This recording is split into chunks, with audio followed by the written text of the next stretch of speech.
Literature का विद्यार्थी हूँ, फिलॉसफी का भी हूँ, लॉ का भी हूँ। मुझे कई विषयों में रुचि है और बहुत रुचि है। तो आपने एक व्यक्ति का नाम सुना होगा, कालिदास। नाम तो सुना ही होगा आपने, है ना? कालिदास कौन थे जानते हैं? एक बहुत बहुत प्रसिद्ध कवि थे, लेखक थे। ऐसा कहते हैं कि भारतीय परंपरा में, इंडियन ट्रेडिशन में आज तक का सबसे महान कवि जो हुआ है वो कालिदास है।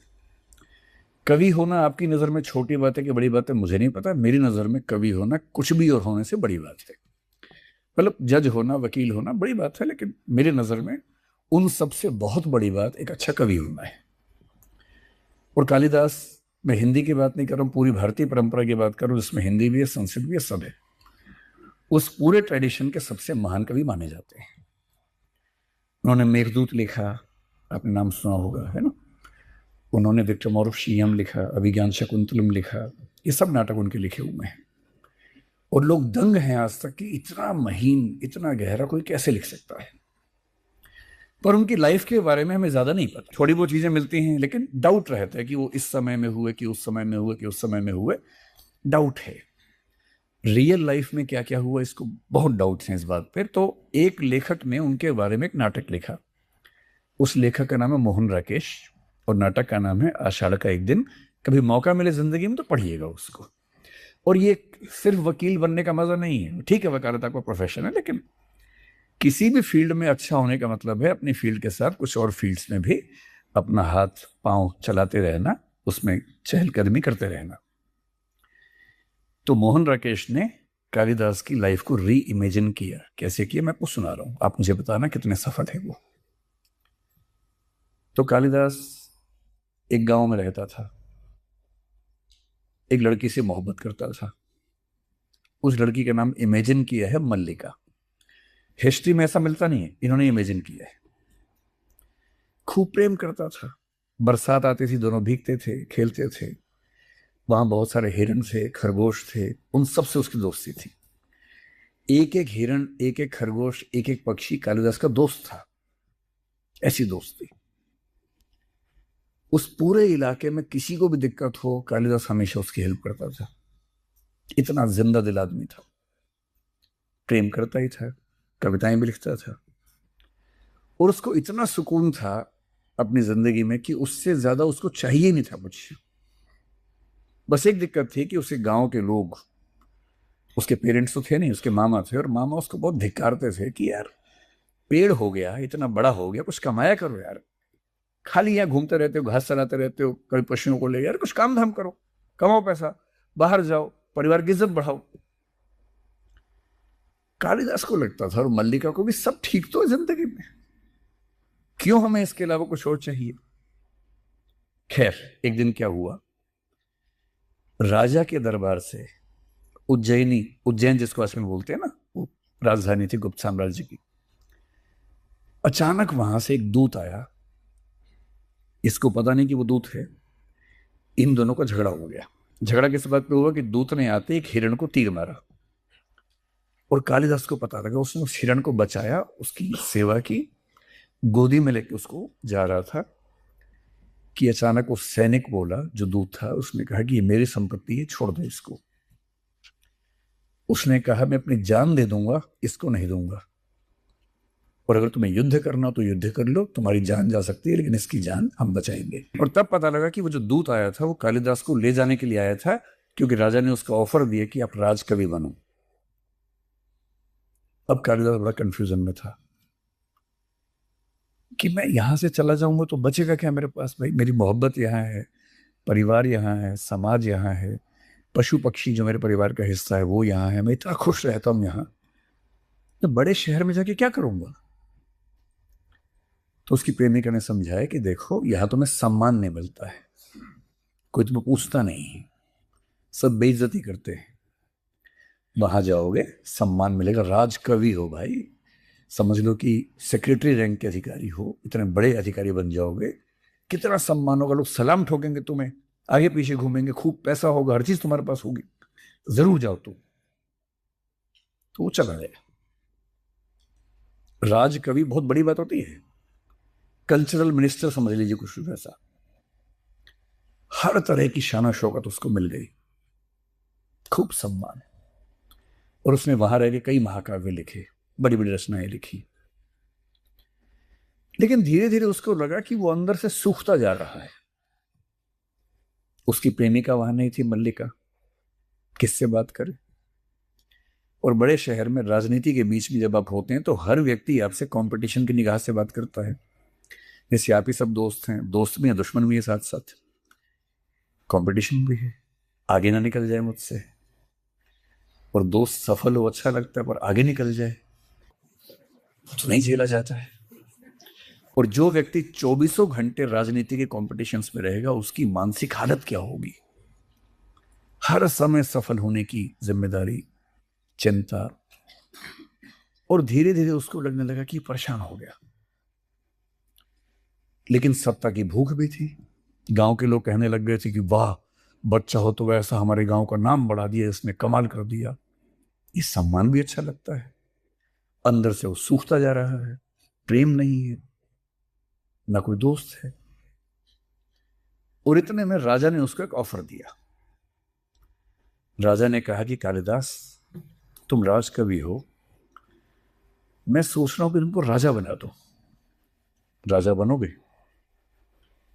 कश्मीर का शासन संभाल सकते हो, कश्मीर मेरे पास अभी है पूरा, वहां के राजा बन जाओ। अब ये आदमी अंदर से टूटा हुआ है, इसको लगता है कि मैं वापस अपने गांव चला जाऊं, कहां फंस गया हूं। और लालच ऐसा मिल गया है कि राजा, भाई राजकवि तो फिर भी राजा का कवि है, राजा राजा है। बहुत दुविधा में रहा और अंत में उसने हाँ बोल दिया।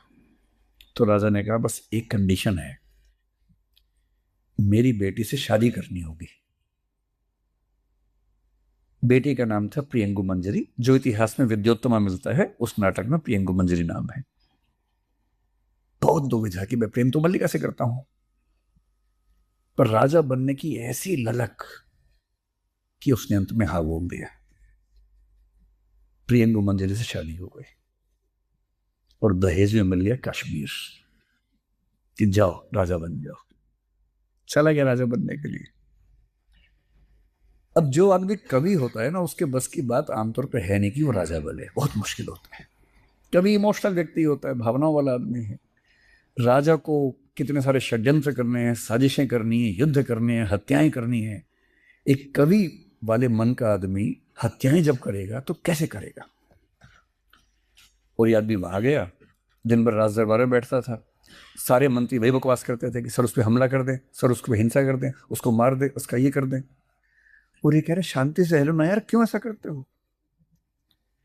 वो कह रहे सर आप समझ नहीं पा रहे, राजा होने का मतलब क्या होता है, युद्ध करने पड़ते हैं, साम्राज्य बढ़ाना पड़ता है। और दिन भर इन सब की बकवास सुनने के बाद जब घर आता था तो घर में पत्नी कम मिलती थी, राजा की बेटी ज्यादा मिलती थी।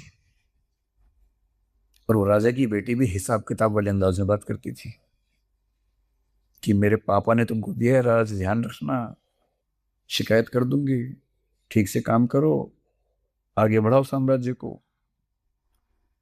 और जो आदमी अपने ऑफिस जाके भी दुखी रहता हो, घर आके भी दुखी रहता हो, और दुनिया क्या बोल रही है, हमारे गांव का बच्चा कश्मीर का राजा बन गया है। और धीरे धीरे इसके अंदर एक शब्द है एलियनेशन, पता नहीं आप समझते कि नहीं समझते हैं, सोशियोलॉजी साइकोलॉजी में बहुत कॉमन टर्म है। इसका बेसिक मतलब है जब कोई व्यक्ति अपने आप से कट जाता हो, अपने आप से दूर हो जाता हो, अपने आप से अजनबी हो जाता हो, इसको एलियनेशन कहते हैं। और बहुत सारे फिलोसफर्स ने इसकी अलग अलग इंटरप्रिटेशंस की है। बेसिक मतलब है कोई बच्चा बहुत हंसता था, 10 साल बाद मिले, अब हंसता नहीं है। बहुत सफल है, नामी वकील है, एक पेशी के लिए 2 लाख रुपए लेता है, पर हंसना भूल गया है, कविताएं करना भूल गया है। इसका मतलब है कि highly successful in the eyes of the public, but highly destroyed with in himself और हरसेल्फ, बिकॉज ही और she is not with himself और हरसेल्फ। दुनिया के साथ है, अपने साथ नहीं। और कालिदास जब उसके चरम पे पहुंचा, वो बर्बाद हो गया और वो कश्मीर छोड़ के भाग गया। हर जगह अफवाह फैल गई थी, वो कश्मीर से भाग गया, संन्यास ले लिया, काशी चला गया, बनारस चला गया। लेकिन वो रात के अंधेरे में अपने गांव में छुपते छुपते आया और प्रेमिका के घर गया उससे बात करने के लिए। प्रेमिका ने उससे कहा कि मुझे बहुत दुख हुआ था जब पता लगा कि तुम राजा बन गए और शादी भी कर ली। इसने कहा कि मैं समझ नहीं पाया था कि सफलता का मतलब क्या होता है। आज समझ में आया कि वो सब मुझे नहीं चाहिए था जिसके पीछे मैं भागता रहा, और आज भाग के आया हूं। शुरू से अपनी जिंदगी जीना चाहता हूं वहीं से जहां से छूटी थी। और ठीक तभी मल्लिका की छोटी सी बच्ची के रोने की आवाज आ गई, क्योंकि वो भी तो जिंदगी में आगे बढ़ गई है। और तब कालिदास को समझ में आता है कि अच्छा, जिंदगी यहां भी नहीं बची है। क्योंकि आप माइका लाल नहीं हो ना कि आपके हिसाब से वेट करते रहेंगे कि आप तो अपनी जिंदगी जी रहे हो, सारे एक्सपेरिमेंट्स कर रहे हो, बाकी लोग भी तो करेंगे जिंदगी में एक्सपेरिमेंट भाई। और फिर वहां से वो चुपचाप निकलता है दरवाजा बंद करके। फिर कहाँ जाता है हमें नहीं पता, नाटक में लिखा भी नहीं है। इतना सफल कवि सोच के देखिए, गांव से उठ के राजकवि, राजकवि से उठ के राजा, और राजा से सब छोड़ छाड़ के वापस वहीं जाने की कोशिश और वहां जाके फेल होना। और मेरा ख्याल है कि अगर ये कहानी सही है तो जब कालिदास मरा होगा बहुत ही असंतुष्ट होकर मरा होगा। और मेरा मानना है कि आप सफल हैं यानी इसकी सबसे बड़ी कसौटी है कि जब आप मरने वाले हैं, आपको पता है कि मेरी मौत आने वाली है, तो उस समय आपका मन कैसा है। एक बहुत पुराना फिल्मी गीत है, रोते हुए आते हैं सब, हंसता हुआ जो जाएगा, वो मुकद्दर का सिकंदर जाने मन कहलाएगा। अगर आप अपनी मौत के समय सुकून में हैं कि जिंदगी ठीक से जी है, इससे बड़ी क्या सफलता हो सकती है। और मेरा ख्याल है कि कालिदास जितना हताश होकर मरा होगा, आप उसे कितना ही सफल मान लें, आप कह लें कि सारे कवियों के इतिहास में एक ही कवि राजा बना, मैं कहूंगा वो इतना बदनसीब आदमी था कि वो कवि नहीं रह पाया और राजा बन गया। दूसरे की खाल में जिंदगी जीता रहा, अपनी खाल में जिंदगी नहीं जी पाया। अब इसको रिवर्स करते हैं एक और एग्जाम्पल से।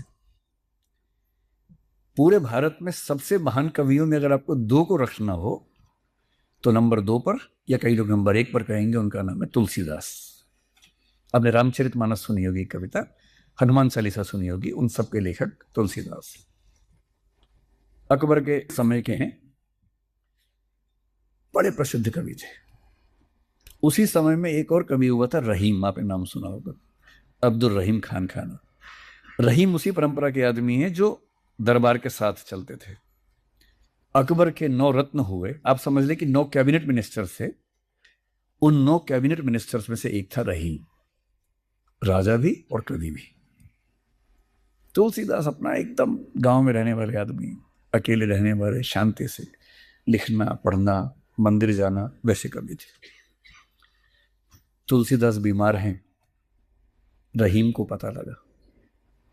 रहीम के मन में गिल्ट फीलिंग भी है कि उन्होंने तुलसीदास को गिरफ्तार करवाया था, उन्होंने मतलब अकबर की सेना ने गिरफ्तार किया था।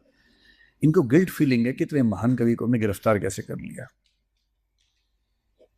तो इन्होंने अपने कुछ लोगों को भेजा तुलसी के पास। वो बोले कि हुजूर, रहीम जी ने भिजवाया है हमें, आपकी तबीयत खराब है, मिजाज पुरसी के लिए भेजा है, आपका हालचाल जानना चाहते हैं, अगर आप अनुमति दें तो रहीम भी आपसे मिलने के लिए आना चाहते हैं। तुलसी ने कहा हाँ, हमारा तो गरीब का झोंपड़ा है, कोई भी आ सकता है, इसमें क्या दिक्कत है। रहीम आना चाहे तो रहीम भी आए, कोई भी आए। तो रहीम उनके घर आए। रहीम को मोटा मोटा समझ लीजिए कि जैसे उत्तर प्रदेश जैसे बड़े राज्य का मुख्यमंत्री, इस लेवल का आदमी, सूबेदार। सूबा मतलब आज का प्रदेश। रहीम पहुंचे उनके घर, पूरी सेना, बहुत सारे घोड़े, हाथी, सब पूरा शहर इकट्ठा हो गया कि क्या होने वाला है।